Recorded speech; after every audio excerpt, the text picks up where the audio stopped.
प्रधानमंत्री नरेंद्र मोदी दक्षिण अफ्रीका के दौरे पर हैं। इस दौरान दक्षिण अफ्रीका के जोहान्सबर्ग में मोजाम्बिक के राष्ट्रपति फिलिप न्यूसी के साथ द्विपक्षीय वार्ता की। साथ ही प्रधानमंत्री नरेंद्र मोदी और ईरान के राष्ट्रपति इब्राहिम राइसी ने 15वें ब्रिक्स शिखर सम्मेलन से इतर दक्षिण अफ्रीका के जोहान्सबर्ग में द्विपक्षीय बैठक की। वहीं आपको पता चले, इसके बाद जोहान्सबर्ग में ब्रिक्स देशों और मित्र देशों के नेता ग्रुप फोटो के लिए एकत्रित हुए।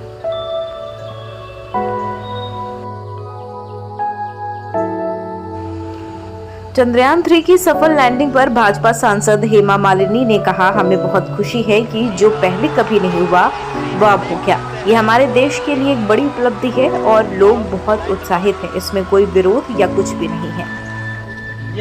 हमें बहुत ही खुशी होती है कि आज तक जो नहीं हुआ वो हुआ है। So it is a big achievement for our country, for the entire nation, and people are very excited. इसमें कोई विपक्ष कुछ नहीं है। everyone joins together and celebrating. So that is the spirit of this what has happened in the moon. तो मैं सबको बहुत बधाई देती हूँ, स्पेशली ऑल द साइंटिस्ट जिन्होंने इतनी मेहनत की और लास्ट मिनट तक ऐसे बैठे थे सब, पूरा ऑडियंस भी, और इतना अच्छा लैंडिंग हुआ तो बड़ा अच्छा लगा। कांग्रेस सांसद राहुल गांधी लद्दाख के कारगिल में सभा को संबोधित करते हुए नजर आए और इस दौरान उन्होंने बीजेपी पर हमला बोला। राहुल गांधी ने कहा कि मध्य प्रदेश, राजस्थान, छत्तीसगढ़ और तेलंगाना में विधानसभा चुनाव में कांग्रेस को जीत मिलेगी। बोला गया, कांग्रेस पार्टी का डाउनफॉल होगा। कर्नाटक में किसका डाउनफॉल हुआ? क्या कांग्रेस का हुआ? राहुल गांधी ने कहा कि हिमाचल में किसका डाउनफॉल हुआ? कांग्रेस का हुआ। इन दोनों जगहों पर कांग्रेस ही आई। अभी मध्य प्रदेश में चुनाव है, छत्तीसगढ़ में चुनाव है, राजस्थान में चुनाव है, तेलंगाना में चुनाव है। आप देख लेना, इन राज्यों में बीजेपी का ही डाउनफॉल होगा। कर्नाटक में किसका डाउनफॉल हुआ? कांग्रेस पार्टी का हुआ क्या? अब आप देखना, हिमाचल में किसका डाउनफॉल हुआ? कांग्रेस पार्टी का हुआ। अभी मध्य प्रदेश में चुनाव है, राजस्थान में चुनाव है, छत्तीसगढ़ में चुनाव है, तेलंगाना में चुनाव है। आप देख लेना वहां पे किसका डाउनफॉल होगा। चारों के चारों चुनाव कांग्रेस पार्टी जीतने आ जाएगी।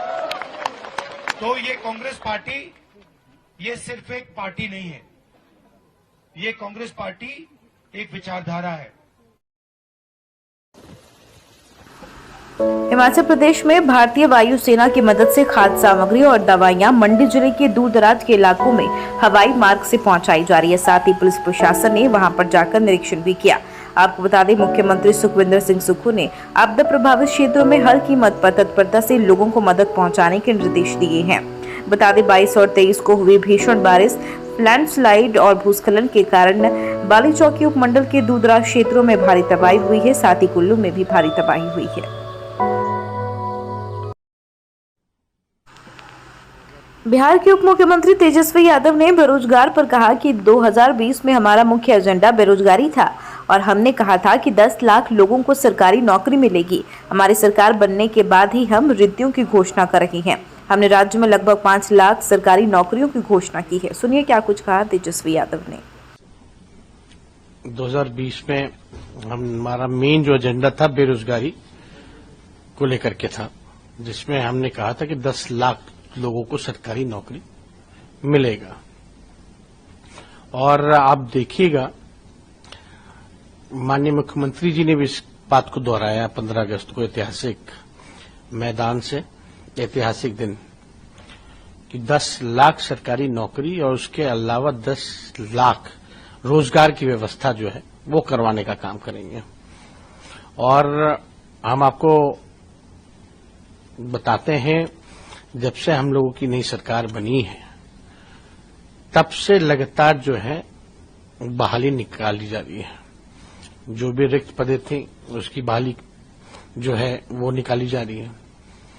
और देश में अगर सबसे ज्यादा सरकारी नौकरी की बहाली अगर निकाली जा रही है तो वो बिहार स्टेट है। लगभग 5 लाख के आसपास जो है सरकारी नौकरी की बहाली निकाली है। पहले भी देखा होगा कि एक दिन जो है 70,000 पुलिसकर्मी ने जो है वो ज्वाइनिंग जो है वो किया। इसके बाद आप देखिएगा कि अभी सबसे ज्यादा 1,75,000 शिक्षकों की जो है बहाली वो निकाली गई है। इसी के साथ साथ आप देखिएगा कि कुछ दिनों बाद जो है हम लोग पब्लिक हेल्थ कार्डर पॉलिसी ला रहे हैं, जिसके तहत स्वास्थ्य विभाग में लगभग 1,40,000 1.5 लाख के आसपास बहालियां जो है वो निकाली जाएंगी। अगर आप मिला लीजिए, देख लीजिए, तो अब तक कोई राज्य बता दे जहां सरकारी नौकरियां दी जा रही हो, बहाली निकाली जा रही हो, तो बिहार जो स्टेट जो है अब आप कह सकते हैं एक मॉडल बन चुका है जहां सरकारी नौकरी दी जा रही है। नियुक्ति पत्र हम लोग बांटना शुरू किए, उसके बाद प्रधानमंत्री जी भी बांटना शुरू कर दिए। तो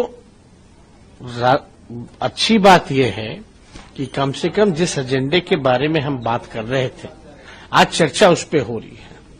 और आप देखिएगा समय रहते हुए ये 10 लाख सरकारी नौकरी हम लोग आगे आने वाले समय में इसी सरकार में लोगों को देने का काम करेंगे। ये एक मॉडल आप बना रहे हैं और ये नजीर भी पेश होगा देश के लिए, नहीं, एकदम राज्यों के लिए। आप कहीं का भी डेटा निकाल लीजिए, इतनी बड़ी संख्या में कोई भी राज्य जो है बहाली नहीं निकाला है, तो कम से कम इसकी तारीफ तो होनी चाहिए। और जिस एजेंडे के साथ लोगों ने चुना है उस एजेंडे पे हम लोग काम कर रहे हैं।